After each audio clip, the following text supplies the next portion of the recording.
Good morning students, class 11th, and today we are going to discuss these three topics. Number one, null set or empty set or void set. Second one, infinite and finite set, and third one is equal set. Okay, this will help you in solving exercise 1.2. Now thing is this, we will discuss them one by one. So first of all, see null set, its another name is empty set, and third name is void set. From the name, this empty set, you can understood that the sets which do not have any elements are called empty, null or void set. I am just repeating, the sets which do not have any element, okay, those sets are called null set, empty set or void set. So how do we represent them? So these sets are represented by this, it is called phi. Or you can simply make one set by using the braces without showing any element in this. See, within these braces there is no element. It means it is an empty set, or this symbol phi also represent the empty set. So I am just giving you one example. Just think about it, that suppose you are studying in a boys school. Which school? Boys school. And if I ask you to make a set of girl students of those school, see, in boys school there will be no girl student. It means if you will try to make a set there, then you will get no name. It means no name will come in your list. That's why the set which will be formed there will be an empty set. One more example I am giving. If I am asking you, tell me any number which is greater than 7 and smaller than 2. Just think about it. Is there any number which is smaller than 2 and greater than 7? No. In the whole world there is no number which is smaller than 2 and greater than 7. It means if I will try to make the set of these kinds of numbers, then it will come as an empty braces, or we can say phi. That set will be called an empty set. Is it clear? So empty sets are those sets which do not contain any element. Second thing, infinite and finite sets. From the name you can understood.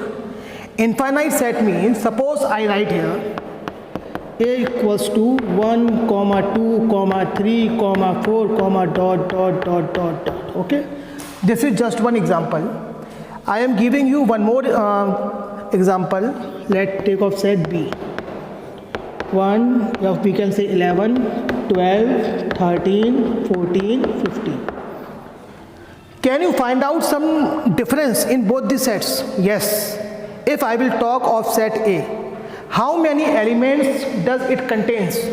Can you count it? No.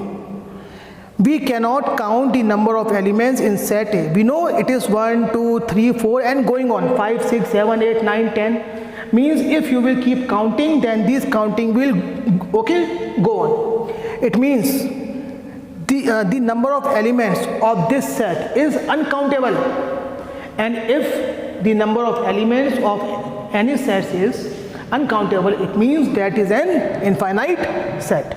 Finite set means, see how many elements are here in set B? 1, 2, 3, 4, 5. It means we can count it now. It is something countable. It means it is a finite set. So this is our definition. The set in which number of elements are uncountable is called infinite sets. And the sets in which number of elements are countable are called finite sets. Is it clear? One more example. Okay, clear?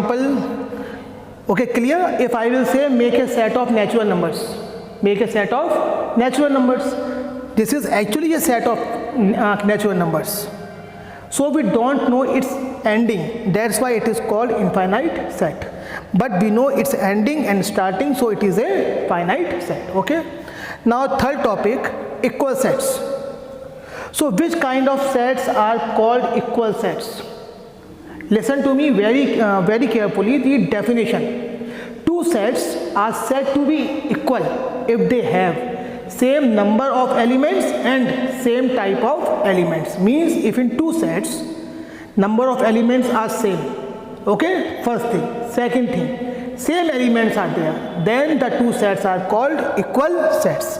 Let us take one more example. If set A is A comma B comma C comma D and set B is A comma C comma B comma D. See, in set A 1 2 3 4 4 elements are here. In set B 1 2 3 4 elements are there, first thing. Second thing, if you will see the elements, then in both the sets elements are same.